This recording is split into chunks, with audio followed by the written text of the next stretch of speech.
आप सभी को जय मसीह की। आज का वचन है उत्पत्ति की पुस्तक चैप्टर 18 का वचन 13। तब यहोवा ने अब्राहम से कहा, सारा यह कहकर क्यों हंसी कि क्या मेरी जो इतनी बूढ़ी हो गई हूँ सचमुच एक पुत्र उत्पन्न होगा? क्या यहोवा के लिए कोई काम कठिन है? नियत समय में अर्थात बसंत ऋतु में मैं तेरे पास फिर आऊँगा और सारा की पुत्र उत्पन्न होगा। आमीन। जब यहोवा के 3 पुरुष अब्राहम के पास पहुँचे और उसके तंबू के द्वार पर खड़े थे, तो अब्राहम उनके पास दौड़ा हुआ गया और उसने उनसे कहा कि आप इस वृक्ष के नीचे आराम कीजिए और मैं आपके लिए कुछ खाने को लाता हूँ ताकि आपका जीव तृप्त हो। फिर वो जाता है और अपनी नौकर से एक बछड़ा देकर कहता है कि इसे अच्छा पकाओ, और सारा से कहता है कि तीन सवा मैदा लेकर इनके लिए पराठे बना। जब वो खाना बनाते हैं उनके लिए और जब वो खा रहे होते हैं तो अब्राहम से वो कहते हैं कि तेरे पुत्र उत्पन्न होगा। तो सारा ये जो तंबू के पास खड़ी हुई सुन रही होती है, वो अपने मन में हंसती है और हंसते हुए कहती है कि क्या ये संभव है? मेरा तो मासिक धर्म भी बंद हो गया। इसलिए सारा मन में हंस कर कहने लगी, मैं तो बूढ़ी भी हूँ और मेरा पति भी बूढ़ा है, तो क्या ये सुख मुझे प्राप्त होगा? और जब यहोवा को ये पता चलता है तो यहोवा कहता है कि क्या मेरे लिए कोई काम कठिन है? मेरे लिए कोई भी काम कठिन नहीं है। सारा क्यों हंसी? सारा डर के मारे कहती है, मैं नहीं हंसी, लेकिन वो अपने मन में हंसती है और कहती है कि क्या ये मेरे लिए संभव है, क्योंकि मैं बूढ़ी हो गई हूँ। और जब ये सब कुछ हुआ था तब अब्राहम 99 वर्ष का था। भाइयों बहनों, आज सुबह में जो परमेश्वर ने हमें ये वचन दिया है, ये हमें यही शिक्षा देता है कि परमेश्वर के लिए कोई भी काम कठिन नहीं है।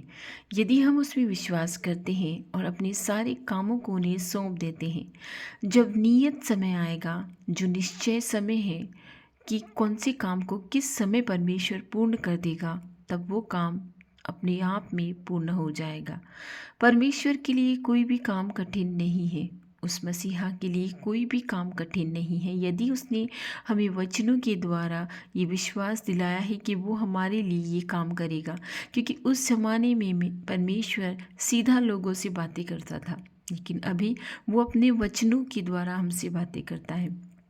तो हमें ये विश्वास रखना है कि परमेश्वर ने यदि हमें कहा है तो हमारा काम अवश्य पूर्ण होगा।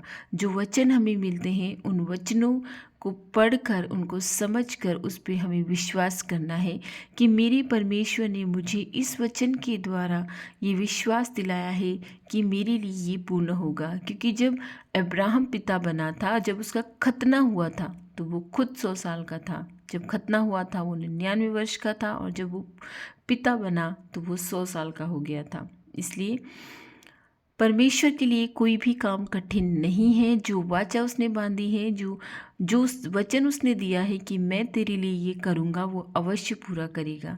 विश्वास हमें ये रखना है कि मेरे खुदा ने कहा है, मेरे परमेश्वर ने कहा है, ये तो अवश्य मेरे लिए पूर्ण होगा। आइए हम सब मिलकर प्रार्थना करते हैं उस परमेश्वर से हमारी ज़रूरतों के लिए, जो हमारे काम हैं, जो अटके हुए काम हैं, उनके लिए, हमारी बीमारियों के लिए, हमारी बेरोजगारियों के लिए, हमारे बच्चों के लिए, सब के लिए हम उस परमेश्वर से प्रार्थना करते हैं। धन्यवाद धन्यवाद धन्यवाद धन्यवाद मेरे मसीहा। धन्यवाद जो तूने आज इस भोर में हमें ये इतना सुंदर वचन दिया कि क्या मेरे लिए कोई कार्य कठिन है। हाँ मेरे खुदा, तेरे लिए कोई भी कार्य कठिन नहीं है। तूने जो अपने वचनों के द्वारा हमसे वाचा बांधी है कि मैं तुम्हारे लिए ये सब कुछ करूँगा, हमें इतना धीरज दे प्रभु कि तेरे नियत समय में वो पूर्ण हो जाए, तब तक हम रुके रहें, हम कुड़कुड़ाए नहीं। जिस तरह से मिस्री लोग सब कुछ पाने के बावजूद भी कुड़कुड़ाते थे, ये कुड़कुड़ानापन हमारे हृदय से दूर हो जाए प्रभु।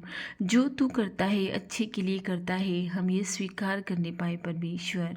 जो तूने कहा है वो से तू पूर्ण करेगा, हम ये स्वीकार करने पाए परमेश्वर, और उस नियत समय का इंतज़ार हम करने पाए मेरे खुदा। जब तेरे काम पूर्ण हो जाएंगे, जब तू हमें अपनी वाचा के द्वारा हमारे कामों को पूर्ण करता हुआ दिखाएगा। हे मेरे मसीहा, ये दिन तुझे समर्पित है। आज हमारी रक्षा करना, हमारे परिवारजनों की रक्षा करना, हमारे प्रियजनों की रक्षा करना, हमारे दोस्तों की रक्षा करना, और जो कोई तुझसे प्रार्थना करता है, जो कोई तुझ में विश्वास करता है, तेरे ही आगे अपना माथा टिकाता है, घुटने टिका कर तुझसे प्रार्थना करता है, उन सब की प्रार्थनाओं को सुनना प्रभु। क्योंकि तू ही यहोवा है, तू यहोवा ईरे है, तू ही खुदा है जो प्रार्थनाओं को सुनता है। न तुझसे भला कोई था, न तुझसे भला कोई है, और न तुझसे भला कोई होगा, क्योंकि तू ही मसीहा है, तू ब्रह्मांड को रचने वाला है। हे मेरे प्रभु, आज हमारी रक्षा करना, आने जाने में हमारी रक्षा करना, हमारे खत्तों को आशीष देना, हमें परेशानियों से बचाना, मुसीबतों से बचाना। क्योंकि जिस किसी कार्य में हम हाथ लगाए, जब तक तू न चाहेगा, जब तक हमें स्वर्ग से न दिया जाएगा, हमें कुछ नहीं मिलेगा। हे मेरी प्रभु, तू चाहेगा तो हमें सब कुछ मिल जाएगा। तेरा चाहना बहुत ज़रूरी है। अगर तू चाहेगा तो बीमारियों से चंगाई मिल जाएगी। अगर तू चाहेगा तो जो भी काम हम करते हैं, चाहे वो कितना भी छोटा हो, उसमें हम आशीषित हो जाएंगे। परमेश्वर, तेरा चाहना बहुत ज़रूरी है। हम उन लोगों के लिए प्रार्थना करते हैं जो हम पर रूल करते हैं, जो जिनके अंडर में हम काम करते हैं। उनकी बुद्धि को ठीक कर परमेश्वर, कि हमारे कामों को, हमारी मेहनत को देखने पाए प्रभु। जो काम, जो मेहनत हम करते हैं, हमें उसका फल नहीं मिलता है परमेश्वर। उन लोगों की बुद्धि को ठीक कर प्रभु, ताकि हमें हमारी मेहनत का फल मिलने पाए, कि हम कितनी मेहनत करते हैं। हे मेरे मसीहा, हम काम चोरी नहीं करते हैं। तू जानता है कि हम हमारे काम ईमानदारी से करते हैं, फिर भी हमें फल नहीं मिल पाता है। हमारे खत्तों को आशीष दे, हमारे रूलर की बुद्धियों को ठीक कर, जो हमें रूल करते हैं, जिनके अंडर पे हम काम कर रहे हैं, उन्हें ज्ञान दे, उनके समझ दे, उनकी आंखें खोल परमेश्वर, की वो देख नहीं पाए कि हम कितनी मेहनत कर रहे हैं और हमें फल नहीं मिल रहा है। हे मेरी मसीहा, आज हमारी आने जाने में रक्षा करना, चाहे हम कैसे भी जाएं, हमारी रक्षा करना प्रभु। तू भला खुदा है, तेरा कोटि कोटि धन्यवाद कि तू हर वक्त, हर क्षण हमारी रक्षा करता है। तेरे दूत हम पर घेरा डाले हुए रहते हैं। हमारी बुद्धि में तू बसता है, हमारे ज्ञान में तू बसता है। इसीलिए तो हम पाप की सोच से भी दूर रहते हैं। हमें पाप की सोच से भी दूर रख प्रभु। हमारे मन, वचन, कर्म से हम किसी तरह का कोई पाप न करने पाए परमेश्वर। हे परमेश्वर, हम उन बीमारों के लिए प्रार्थना करते हैं जो वार्ड में शिफ्ट है, जो वेंटिलेटर्स पे हैं, जो तेरे दास हैं, जो तेरी पुत्र पुत्रियां हैं। तूने उन्हें रचा है, तूने उन्हें बढ़ते हुए देखा है, तूने बड़ी ही लालसा से उन्हें बनाया है, उनकी हड्डी हड्डी को जोड़ा है, उनके मांस मांस को जोड़ा है। तू अंग अंग को जोड़ने वाला है। हे मेरे परमेश्वर, उनके अंग अंग को छू कर उन्हें चंगा कर दे प्रभु। जिस पीड़ा से, जिस जिस दर्द से वो गुजर रहे हैं, उन्हें छू कर तू चंगा कर दे मेरे मसीहा। तू वेंटिलेटर से बाहर लेकर आया है कमला देवी को, तू वेंटिलेटर से उठाकर बाहर निकाल कर वार्ड में ले आया है। तेरा कोटि कोटि धन्यवाद। जिसका डॉक्टरों ने जवाब दे दिया था कि वो शायद होश में भी नहीं आने पाएगी, पागल हो जाएगी, आंखें चली जाएंगी, लेकिन तूने उसे चंगा किया है। तेरा कोटि कोटि धन्यवाद। तू अपने बच्चों को इस तरह मरने नहीं देगा परमेश्वर। मैं विश्वास करती हूँ तू अपने बच्चों को इस तरह मरने नहीं देगा। तेरा कोटि कोटि धन्यवाद परमेश्वर। जिस पीड़ा में लोग अस्पतालों में पड़े हैं, जिस पीड़ा में लोग घरों में पड़े हैं, उन पर दया कर परमेश्वर। जिनका कोई नहीं है, जिनका कोई प्रार्थना करने वाला नहीं है, उनके लिए हम प्रार्थना करते हैं प्रभु। तेरी संतानों की रक्षा कर, तेरी चुनी हुई संतानों की रक्षा कर परमेश्वर, क्योंकि तेरे लिए कुछ भी असंभव नहीं है। तेरे तो कहने मात्र से ही सब कुछ हो जाता है। तो अपने स्वर्ग के सिंहासन से भी अगर बोलेगा तो हमारे लिए पूर्ण हो जाएगा परमेश्वर। हमें पाप की सोच से भी दूर रख प्रभु, कि हम पाप अपने दिमाग में भी न सोचने पाएँ। शैतान की बुरी चालों से हमें बचा परमेश्वर। हमारी रक्षा कर प्रभु। हमारे बच्चों की रक्षा कर, उनकी बुद्धि को स्थिर कर, ताकि वो अपनी बुद्धि से काम करने पाए परमेश्वर। वो सही मार्ग पर चलने पाए परमेश्वर। किसी तरह का पाप न करने पाए, किसी तरह का अपराध न करने पाए। तू भला मसीहा है, तू भला खुदा है। बेरोजगारों को रोजगार दे परमेश्वर, भूखों को भोजन दे प्रभु, जो आज भूखे उठे हैं लेकिन भूखे सोने न पाए। अनाथ बच्चों पर दया कर, विधवा औरतों पर दया कर। जो माता पिता अपने बच्चों को पाल पोस कर बड़ा करते हैं, उन माता पिता को वृद्धाश्रमों में जाना पड़ता है। तेरे बच्चों की, तेरे संतानों की बुद्धि को खोल, उनकी आंखों को खोल कि वो देख नहीं पाए कि वो अपने माता पिता के साथ कैसा व्यवहार कर रहे हैं। हे मेरे मसीहा, तू सबको जगाने वाला है, तू सबको सुलाने वाला है। तेरा ही अनुग्रह है कि हम आज जीवित हुए हैं, हम आज उठ खड़े हुए हैं, हम आज सोए नहीं हैं, उन मरे हुओं की तरह हम सोए नहीं हैं।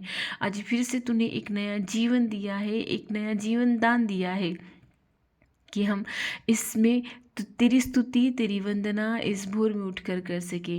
हे मेरे परमेश्वर, जो नया वायरस चाइना से आ रहा है, तेरे बच्चों की, तेरे संतानों की रक्षा कर परमेश्वर। उनकी हर तरह से रक्षा करना परमेश्वर, कि ये वायरस नष्ट हो जाए, उनके पास आने से पहले ही नष्ट हो जाए। क्योंकि तूने कहा है कि तेरे दाहिने 1000 गिरेंगे, तेरे बाएं 10,000 गिरेंगे, मगर तुझे कुछ न होगा। आमीन। हम विश्वास करते हैं तेरे वचनों पर और तेरा नाम ही जपते हैं। हम ये पूर्ण विश्वास करते हैं कि हमारे दाहिने और हमारे बाएं चाहे लाखों गिर जाएं, मगर हमें कुछ न होगा। कोरोना से तूने बचाया है परमेश्वर, इस वायरस से भी तू ही बचाएगा प्रभु। हर बीमारी से तू बचाता है परमेश्वर। तेरी संतानों की रक्षा कर प्रभु, तेरी चुने हुओं की रक्षा कर। अगर किसी तरह का कोई विवाद उनके घरों में है, सुख शांति चली गई है, तू उनके घर में शांति दे। क्योंकि तूने जाते हुए अपने चेलों से कहा था, मैं तुम्हें शांति दिए जाता हूँ, मेरी शांति ग्रहण करो। हम तेरी शांति ग्रहण करते हैं परमेश्वर, और ये विश्वास करते हैं कि तू परिवारों में शांति दे चुका है। इसी क्षण, इसी समय तूने अपने बच्चों को छू कर उन्हें चंगा कर दिया है। तूने बेरोजगारों को रोजगार दे दिया है। जिन बच्चों की बुद्धि मंद है, उन्हें तूने खोल दिया है। जो शारीरिक रूप से किसी भी प्रकार की बीमारी से ग्रसित है, तूने छू कर उन्हें चंगा किया है। जो परमेश्वर कोर्ट कचहरी में लगे रह रहे हैं, जिनका कोई दोष नहीं है, जिनका कोई गुनाह नहीं है, तूने इसी क्षण उन्हें छू कर आज़ाद कर दिया है मेरे मसीहा। ये बुरी बातों से तूने हमें आज़ाद कर दिया है। तू हमारी रक्षा करेगा, तू हमारी रक्षा करता है। मैं पूर्ण विश्वास के साथ ये सारी प्रार्थनाएं तुझसे करती हूँ कि जो मेरे भाई बहनों की इच्छा है, नियत समय पर वो पूर्ण हो जाए परमेश्वर। क्योंकि जिस तरह सारा इतनी बूढ़ी होने पर भी इसहाक को जन्म दे सकती है, उसी तरह मैं विश्वास करती हूँ कि जो बांझ बहनें हैं इस समय तुझसे प्रार्थना कर रही हैं, उनकी कोख को तू खोल देगा और उन्हें भी तू संतान का सुख अवश्य देगा मेरे मसीहा। क्योंकि तेरे आप ही वचन है कि मेरे लिए कोई काम कठिन है क्या? नहीं, तेरे लिए कोई भी काम कठिन नहीं है परमेश्वर। तू यहोवा ईरे है, तू उपाय करने वाला परमेश्वर है, तू प्रबंध करने वाला परमेश्वर है। तेरे लिए किसी तरह का कोई काम कठिन नहीं है।